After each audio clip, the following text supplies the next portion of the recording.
Yo, what is good, YouTube? Welcome back to another JC2K video. In today's video, we are going to be ranking the top 10 best attainable shooting guards in NBA 2K25 MyTEAM. The shooting guard position is pretty stacked with attainable cards, especially now that I'm including cards under 500,000 MT, even if they are like higher tier cards, like for example, a 100 overall or even an invincible. There aren't really any invincibles on this list, but there are several good 100 overalls in addition to a lot of other good quality cards you can get pretty affordably, and some of them for free at the shooting guard position. So before we hop into it, if you haven't already, make sure you hit the subscribe button, help me push towards the 50,000 subscriber mark on the channel. I upload every single day, multiple videos a day. Would really appreciate it if y'all do subscribe. But without further ado, let's hop right into it. We have ourselves at the number 10 spot, 100 overall, Kyle Korver. This card's an elite level shooter. He is automatic as part of the automatic drop. He definitely is automatic from the outside, and he's a quality defender too. He's 6'7", 98 driving dunk. I mean, there's a lot to like about the card, but the honest truth is his movement's pretty mid. Step behind the back, not great. D-book dribble style, not great. Cade size up, not great. Jimmy step back, not great. Jumper's nice. Pro 2 fade, Kimba escape. That's about all you really got in terms of animations to truly like. Yes, his jumper's really nice, but I'm not sure it's that much better in all honesty than his regular shot. I like the card. I don't absolutely love the card. I feel like number 10 is probably the right spot for him. Number 9 is going to be Franz Wagner, who his biggest value in all honesty is his size. 6'10", 7'1" wingspan. That's really valuable. The switchability he provides defensively is useful. He's a good slasher, and he's got decent but not spectacular movement. I mean, he's got Kemba escape, Garland behind the back. D-book dribble style isn't great. Doesn't have great dunk animations. Normal fade isn't ideal, but his jumper's fast. Now, his upper does get a lot of load-ups. I don't really know exactly why that is, but that does seem to be the case. But there is, overall, I would say a good amount to like about this card. I just think he's got decent movement for a 6'10" dude. His jumper's nice. He's quality. He's going to be pretty good, pretty versatile, pretty switchable defensively. There's value from having a 6'10" small forward. There's no doubt about that. Sorry, 6'10" shooting guard. I'm sorry.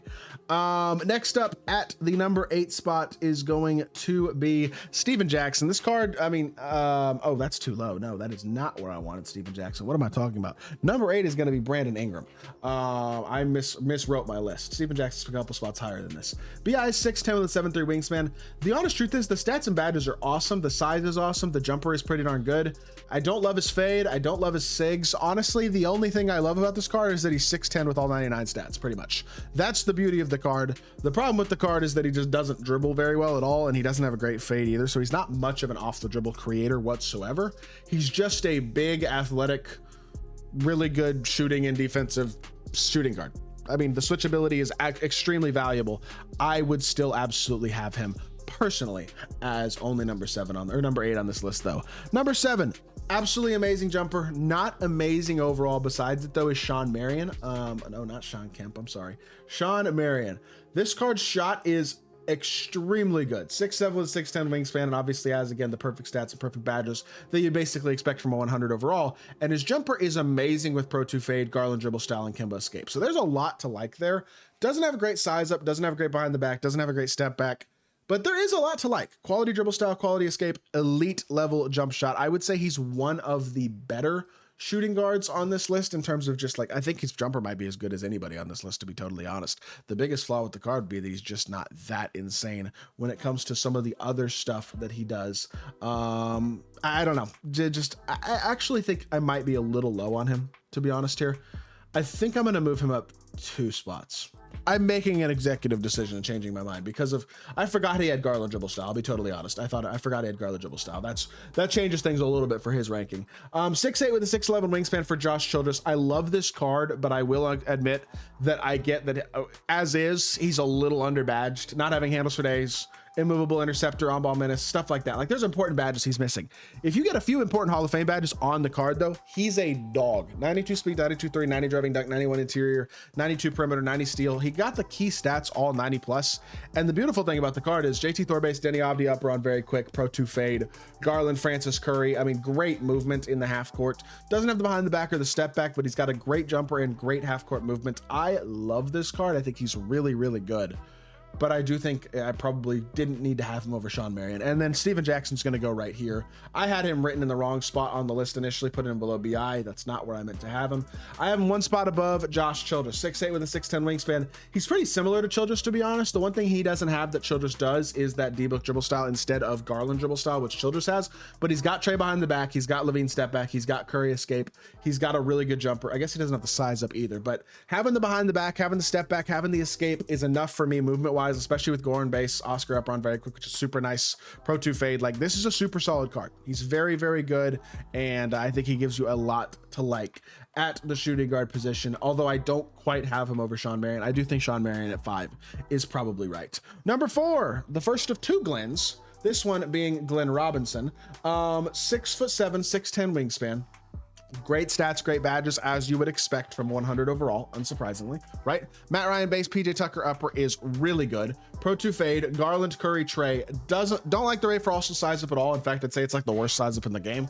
Jimmy step back isn't great either, but otherwise his movement is awesome. His jumper is elite. He's Pro 2 fade, 6'7" shooting guard. This is a really good card, and I think he could absolutely compete at the highest level at the shooting guard position. Another guy with an absolutely elite level release, quality movement, versatile, good defender, good size, all the stuff you're really looking for from a high level shooting guard option.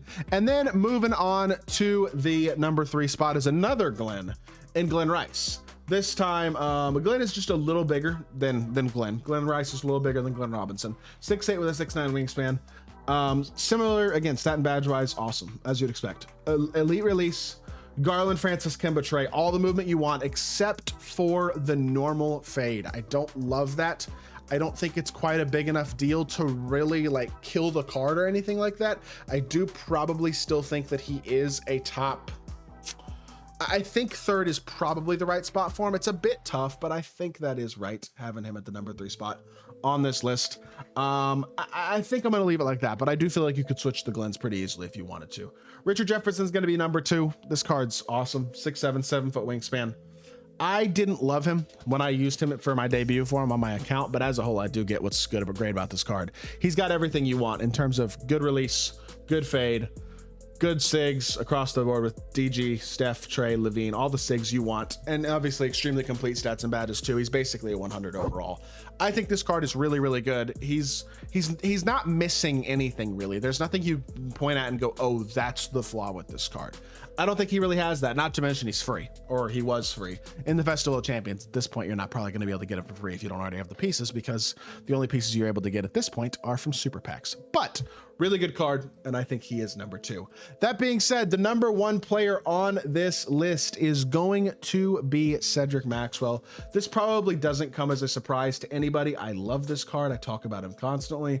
He's my starting shooting guard literally on both of my accounts. 6'8" with a 7-foot wingspan. He's basically, again, pretty darn close to a 100 overall across the board in terms of the stats and the badges, and his jumper is elite. Pro 2 fade, Garland, Francis, Kemba, Trey, Levine, all the SIGs you could possibly ask for. He's a big, versatile, athletic shooting guard at 6'8" with a 7-foot wingspan, has basically perfect SIGs. An elite jumper, even has D-Fox crossover. He's got everything you want. I think he's extremely good. I think he's the best attainable shooting guard in the game. No doubt about it. And overall, that is the list. Let me know what y'all think in the comment section down below. If you disagree at all, feel free to let me know, but I hope y'all did enjoy the video. If you did, make sure you hit that like button, leave a comment, and subscribe. I'll be back with more 2K content very, very soon, and I appreciate y'all. Peace.